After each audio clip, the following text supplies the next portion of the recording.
കൊച്ചി മെട്രോയുടെ പേര് എന്താക്കി മാറ്റണമെന്നാണ് കൊച്ചി മെട്രോ റെയിൽ ലിമിറ്റഡ് സംസ്ഥാന സർക്കാരിന് ശുപാർശ സമർപ്പിച്ചത്.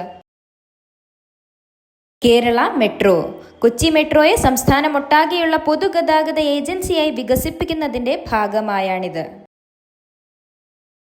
വെച്ചൂർ പശുവിനു ശേഷം കേരളത്തിൽ നിന്നും ദേശീയ അംഗീകാരം ലഭിച്ച തനത് കന്നുകാലി ഇനം ഏത്? പെരിയാർ പശു. ഹങ്കർ ഹോട്ട്സ്പോട്ട്സ് 2026 റിപ്പോർട്ട് പ്രകാരം എത്ര രാജ്യങ്ങളാണ് കടുത്ത ഭക്ഷ്യപ്രതിസന്ധി നേരിടുന്നത്? 13 രാജ്യങ്ങൾ.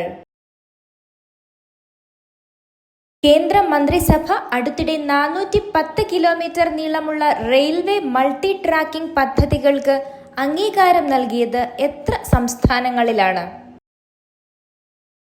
4 സംസ്ഥാനങ്ങൾ: പശ്ചിമ ബംഗാൾ, ഒഡീഷ, ആന്ധ്രാപ്രദേശ്, തമിഴ്നാട്. 65ാമത് സുബ്രതോ കപ്പ് അന്താരാഷ്ട്ര ഫുട്ബോൾ ടൂർണമെന്റിന്റെ ഉദ്ഘാടനം എവിടെയാണ് നടന്നത്? ന്യൂഡൽഹി. ഇന്ത്യയിലെ ഏറ്റവും പ്രശസ്തമായ സ്കൂൾ തല അന്താരാഷ്ട്ര ഫുട്ബോൾ ടൂർണമെന്റാണിത്.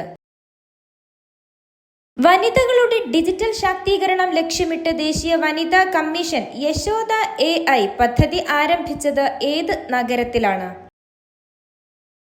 പഞ്ചാബിലെ ജാലന്ധർ. ബംഗ്ലാദേശിന്റെ 23ാമത് പ്രസിഡന്റായി തിരഞ്ഞെടുക്കപ്പെട്ടത് ആരാണ്? മിർസ ഫക്രുൽ ഇസ്ലാം ആലംഗീർ.